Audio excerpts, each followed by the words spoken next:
اعوذ باللہ من الشیطان الرجیم، بسم اللہ الرحمن الرحیم۔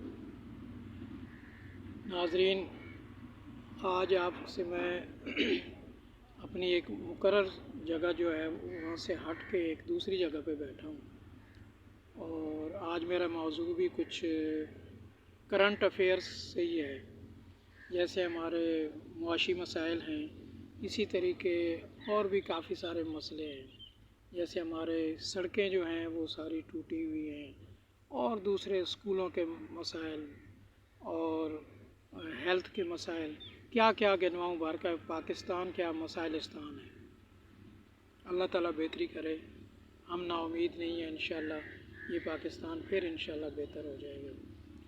تو مجھے ایک ہمارے ملک کے بڑے مشہور کالم نویس ہیں، ان کا وہ کالم کے کچھ اقتباس جو ہے نا میں آپ کے گوش گزار کرتا ہوں کہ ایک امیر کبیر شخص وضاقتہ سے ایسے لگتا تھا کہ وہ شاہی خاندان سے اس کا تعلق ہے، تو وہ کسی صراف کی دکان پر آیا، یعنی سونار کی دکان پر آیا، اور صراف کی دکان بھی وہ والی جس میں ہر قسم کے سونے جواہرات بھرے ہوئے تھے۔ وہ شخص جب آیا تو اس نے پوچھا کہ یہ فلاں چیز کتنے کی ہے، یہ فلاں ہار یا دوسرے جو ہے نا ڈائمنڈ کے، یہ کتنے کا۔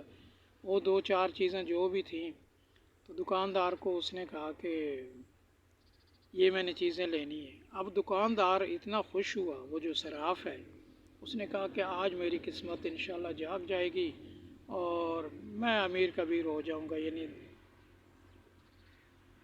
2-4 مہینوں کی کمائی جو ہے وہ کٹھی ایک دن میں ہی کر لوں گا۔ وہ اسی اثناء میں بڑا خوش ہو رہا تھا، وہ چیزیں دکھا رہا تھا آگے پیچھے۔ تو اسی دوران ایک گاڑی رکی، بڑی مہنگی گاڑی جو ہے اس کے دکان کے سامنے رکی، اور وہاں سے ایک خاتون نکلی۔ خاتون جو ہے وہ وضاقتہ کے لحاظ سے وہ بھی بڑی امیر کبیر لگ رہی تھی، اور یوں لگتا تھا کہ کوئی شہزادی ہے۔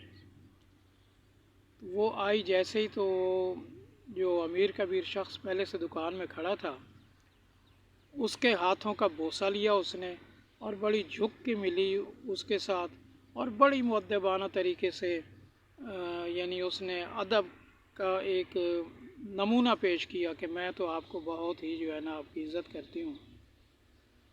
وہ جو دکاندار تھا، وہ صراف جو تھا، اس نے کہا اچھا یار، مجھے تو ابھی پتہ چلا کہ یہ تو بہت کوئی پہنچی ہوئی ہستی ہے۔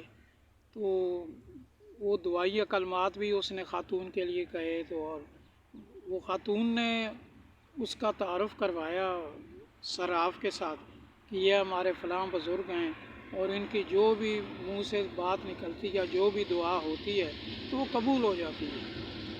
تو آپ نے بھی اگر کاروبار بڑھانا ہے یا جو بھی کرنا ہے تو آپ ان سے دعائیں لیں۔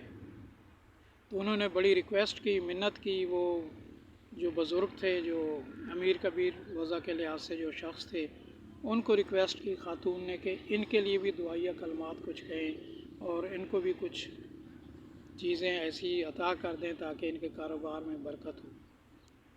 وہ شخص نے کیا کیا کہ ایک رومال نکالا، اور اس نے کہا کہ 1 ہفتہ یہ رومال ہر روز منہ پہ پھیر لیا کریں آپ۔ ہر صبح جو ہے آپ یہ رومال آپ نے اس کے ساتھ منہ صاف کرنا ہے۔ تو خیر وہ رومال اس نے دیا، تو اس نے کیا کام کیا کہ اسی وقت جو ہے اس کے ساتھ منہ صاف کیا۔ جیسے ہی اس نے منہ صاف کیا، بلکہ انہوں نے کہا کہ آپ ابھی منہ صاف کر لو تاکہ برکت آپ کی شروع ہو جائے۔ تو جیسے ہی صراف نے منہ رومال کے ساتھ صاف کیا تو صراف صاحب گر گئے نیچے اور بے ہوش ہو گئے۔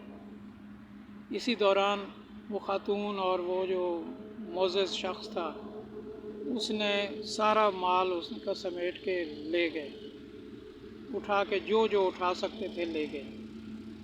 خیر وہ صراف کو کچھ گھنٹوں یا دنوں کے بعد جب ہوش آیا تو اس کی دکان لٹ چکی تھی، لوگ اس کے پاس آئے اور انہوں نے بڑا افسوس کیا کہ یار آپ کے ساتھ تو بڑی زیادتی ہو گئی ہے۔ خیر ہوتے ہوتے پھر اس نے دکان میں کام کرنا شروع کیا، اور کچھ عرصے کے بعد وہ دوبارہ جو ہے اس کی دکان اس سٹیج پہ پہنچ گئی کہ وہ پہلے جیسے ہو گئی۔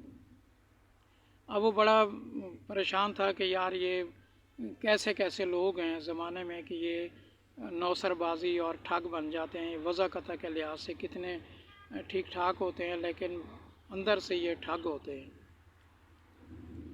4-5 سال گزر گئے، تو 4-5 سال کے بعد ایک دن پولیس والوں کے ساتھ ایک شخص کو انہوں نے ہتھ کڑی لگائی ہوئی تھی، اور وہ اس کو پکڑ کے ان کی دکان پہ لے آئے۔